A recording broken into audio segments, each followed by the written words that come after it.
So I'm going to throw this kind of word up here. We'll do a little bit of playing with this. This is an important thing to have right off the bat. So you know some examples of what are called linear operators.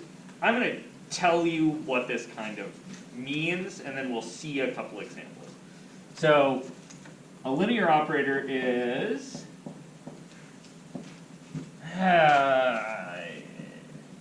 whatever. Okay, so a map from a vector space. Oops, that's not how you spell vector space. So a vector space V to a vector space W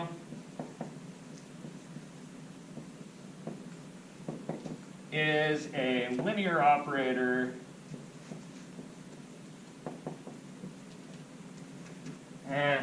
and you can sort of trade this word operator for function. I'm going to leave it at operator because one of my examples isn't really a function unless you look at it in just the right light. So I'm going to use this word. You can substitute the word function in there if you want. If two things are true. Oops, a map A. Sorry. Shoehorn that into the middle of your sentence. So if A of x plus y is ax plus ay, and A of cx is ca of x for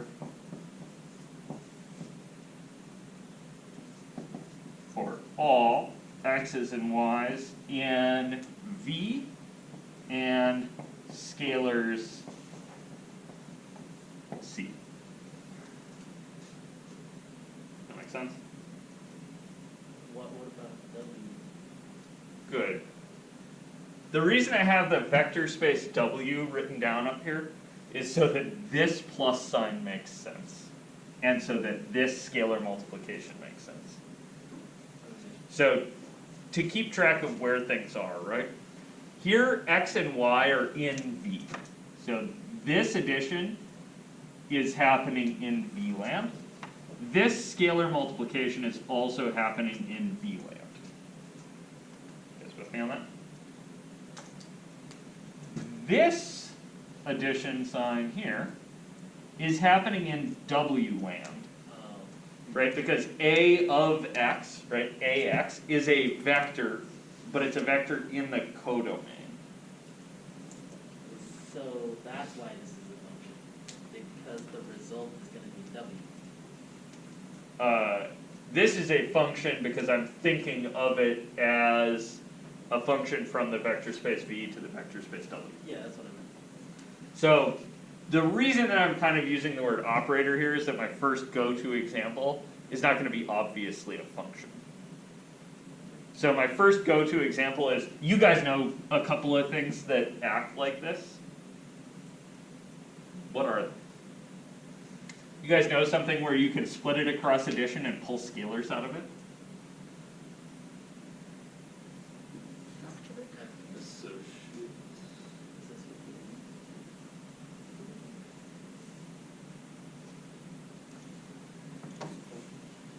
Go back a couple math classes. Like terms? No. What did you ask? Not factory. So, what is a thing that you guys do a lot, or did a lot of? If you're in differential equations, you currently do a lot of. If you're not, you maybe don't. What is a thing you do a lot of, where you can say, I'm doing that thing to a sum, and that's the same as doing that thing to each piece, and adding? Distributing. What can you distribute across addition? That's just like that's a combination. Yeah, you can distribute multiplication across addition. You can also distribute some kind of an operation, like a thing you do. Integration. So my two go-tos, right, are going to be these two symbols, integral and What's the other one? dx. Derivatives. Yes. So these are what I'm kind of thinking of. Now the problem is, well, neither of those is. It's not really obvious to me that those are functions, or that they take vector spaces to vector spaces, right? You guys see that? Those are my motivating examples here. I promise there's a way to square this, to think of functions as enough of a vector space for this to make sense. You guys with me on that? The author actually does this for polynomials. So you're going to see kind of a way to think about derivatives as a matrix. It's in there, I promise. I'm going to let you guys discover that problem on your own. I'm not going to drill into it, I'm not going to write out the matrix right now. But it is in the book, and it's an important thing to think about. So if you thought about the vector space V as polynomials of degree 3 or less, right? And the vector space W as polynomials of degree 2 or less, then you could maybe figure out a way to make a matrix that takes you from 3rd degree polynomials to 2nd degree polynomials. You'd have to figure out how to write down a matrix that acts like dropping powers. You guys with me on that? But you could probably do it. And then if you wrote down a partial inverse for that matrix, that would be writing down a matrix for integration. That's sick. You guys see that? Now I've just said the word matrix a whole bunch of times. We better figure out that that's actually how matrices work. You guys with me? So my other example here, my kind of 3 go-tos are going to be integration, differentiation, and matrices. If matrices didn't satisfy this, I probably wouldn't have written it down in this class, right? But let's go check it. We just have to check these 2 things. You guys with me? Okay. So, let me think about this second one. Let me think about the first one. Alright, so I'm going to say A is, well, I guess we get to pick. 1, 2, 3, 4. I'm going to say it's an n by m matrix. Nice try. You don't get to fill it with random numbers. You just get to pick letters to represent its size. Okay, so I'm going to say let A, n by m, be a matrix, right?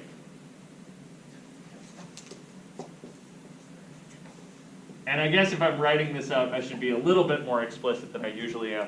So the claim that I'm trying to demonstrate here is that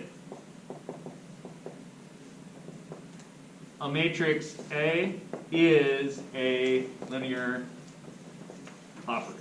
You guys all on board with that as an idea? And then here what I'm sketching is some kind of a proof-ish. So I'm saying, let A be a matrix. If A is a matrix, A has a size. Right? So I've said, A then, I'll pick some letters, it's n by m. What does that mean it is as a function? It maps what to what? Rm to Rn. Right? Or is it vice versa? Or ends to ends. So in order to do this, right, I'm thinking A n by m, right? I'm going to put a vector here, right? Yeah. That's something by 1, right? Yeah. It's in That vector has to be m by 1 in order for the inner numbers to match, right? and to So this maps Rm, right? Because in order to do it, I need an m vector. And then after I've done it, I get a vector Ax, right? And this vector Ax is n by 1. yes. You guys with me? So this is a map from Rm to Rn.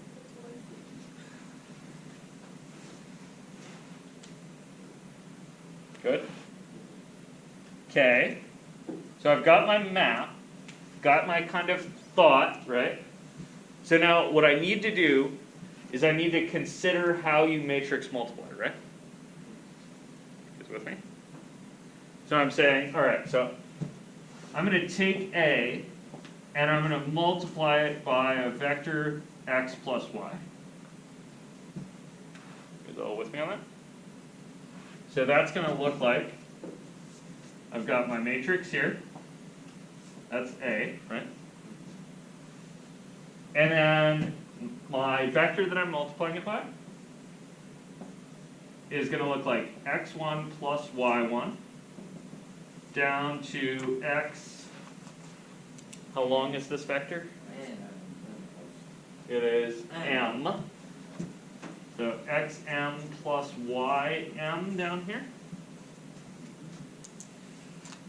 And if I want to put coordinates in here, this is the A11 is in the top left.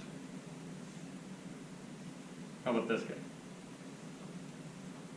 That's going to be A, what? What entry is that? What row is it in? 1. Good, it's in the first row, so it's going to be A1, comma, M. yep. And then in order for this multiplication to make sense, it's going to have to be in the M column. Or I could look at the size of my matrix and say it's n rows by m columns. I can't see your, was that AP, the first one? AN? This guy? Yeah, that should be It's A11, one, yeah, okay, A1, comma 1. okay, yeah, thank you, sorry. No worries, you're good. Sorry, it's my bad because I'm writing a little bit small up here because I'm trying to. All right, so how about this guy? What row is this bottom entry? Oh, N. That is A n comma 1. It's in the nth row, and it's the first thing there. And the one down here, N M. A n m. You guys all on board here? Okay. So,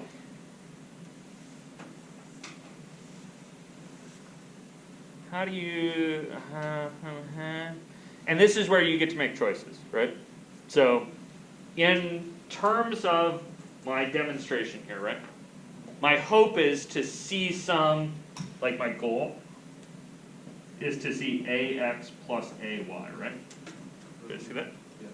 And I have two ways to execute matrix multiplication. I could either use the row picture or the column picture. You guys on board with that? In this problem, I think the column picture is going to make a more concise statement. So I'm going to use the column picture.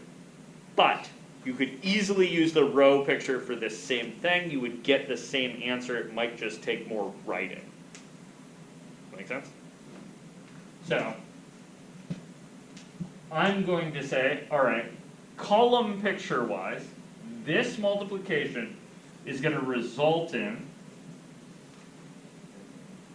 the first column of my matrix A, right? So I've got my first column, so that's going to be A11 to AN1, right? Scaled by what? X1 plus Y1. Perfect. And then my next thing is going to be scoot over, right? So I'm going to have the column that's A1, 2 down to AN2. And if I had seen this a little earlier, I would have written this as like a first column, a second column. You guys see that? Okay, but I didn't, so I didn't. Should have. You guys see how there's this like depth that you can use here? One of the hard things about doing this homework is knowing what depth you have to descend to in order to show something. And like on this one, I went a little bit deeper than I had to because I wanted to talk about this for a second. Should I? What goes here? X2 plus Y2. Do a bunch of dots. And then we're going to have plus a bunch of dots. And then at the end, A-M, or one N, yeah. A1M and ANM. And that's going to be multiplied by XM plus YM. You guys with me on that? Okay, and then what? We get out a, I'm going to use the fact that I can distribute matrix multiplication. Or sorry, not matrix multiplication, scalar multiplication on vectors. Is with me? So I'm going to distribute this vector onto those two scalars. So I'm going to get, and this is where it's going to pay to rewrite these. So I'm going to be like, all right, look, I'm going to write this as A1 as a vector. I'm going to write this as A2. So the A's are going to be the column vectors, right? I'm just going to save myself a little space. If I was writing this down on my homework, I'd probably go back and change this picture to let the A's be the columns. Goes with me? So here I'm going to end up with, all right, so I got the vector A1 times X1 plus the vector A1 times Y1. should we do parentheses? It's just adding, so. Yeah, Yeah, I'm not using parentheses because vector addition is associative. If you're worried, write it down in the margin. Okay, so I got this guy. What's my next component? Good. So I've got A2x2 plus A2y2. And then we're going to have plus a bunch of dots. And then at the end here, I'm going to have plus AM times XM plus AM times YM. That's on board. And then I'm going to say, all right, these guys with the X's, or just, that whole thing is A times the vector X. And the rest of them, these guys, are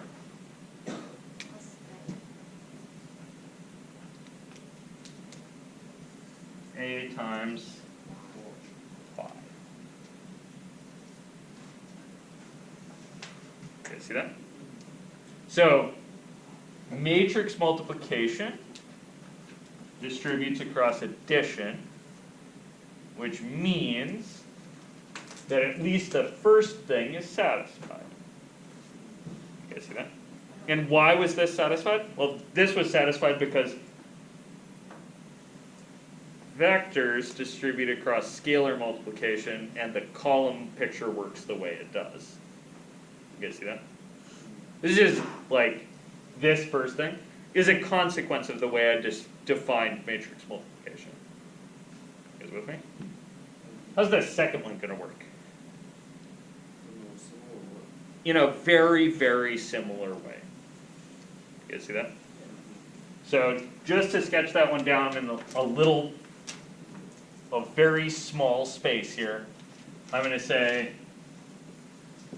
A times CX is going to be the columns of A, right, times CX1, and the second column of A times CX2, all the way to M, all the way to AM, right, the mth column, times CXM. And that's going to be C times A1 x1 plus C times A2 x2, and so forth. And then I can factor a C out of the whole thing. You guys with me? And what's left there is going to be AX. You guys on board with this? Okay, so a matrix is a linear operator. I'm going to add one thing at the very end of this video that's a bonus for the people who are still watching. One, you can like and subscribe. Two, there is a direct consequence of this, which is very, very handy, which is that linear operators done to the zero vector output the zero vector. Okay, see that? This is fact. Why is this fact? Because 0. Yeah, because zero. This is a consequence of this guy. Right, this second thing. If you set C equal to 0, you get this immediately. You guys on board with that? This is so worth knowing that I'm making a big deal out of it. This is absolutely 100% worth knowing. This means that in some sense, functions like this are lines through the origin. If you think about the functions, right, like I said, we could think about the word operator as the word function earlier. If you think about the functions that do this from the real numbers to the real numbers, like your usual calculus functions, the only ones that satisfy this are lines through the origin or lines through the origin with restricted domains. You guys with me on that? No? Cool, go check it. Yeah, I'll take it. It's well worth it. This is a thing that students love to do, right? In fact, you all tried to do this yesterday. So, quick non-example here. Oh, I got a couple of these yesterday. Yeah. So if you have two numbers, a plus b, and they're raised to the -2, you can't just flip them both over and square them. That's not how numbers do. What was it? It was 1 over a all squared plus 1 over b all squared. That's not how numbers do. And then, let's see, what else? Oh, with a 1/3 power. Yeah. So if you have a plus b raised to the 1/3 power, you can't distribute that. So really what these two are saying is that the functions, right, the kind of f of x is 1 over x, and f of x is x to the 1/3 power. Neither of these are a linear operator. Neither of them are linear. Wouldn't it be 1 over x Oh squared? yeah. Well, This guy. there you go. Wow. Okay. You should edit that out. So, yeah, the thing is that basically none of the functions you know and love satisfy this. So don't try to do this with functions you know and love. It really only works with lines through the origin. So, like, the examples from one-dimensional space are f of x equals ax, or mx. Right? Even if you throw the plus b on there, they don't work. Because this guy, right, if it was mx plus b with b non-zero, this would add b once, and this would add b twice. Uh-oh. Okay, see that? So, this is very special. This means, in some sense, that this book is about lines through the origin, and that's it. Which is kind of wild, because you're taking a class in this.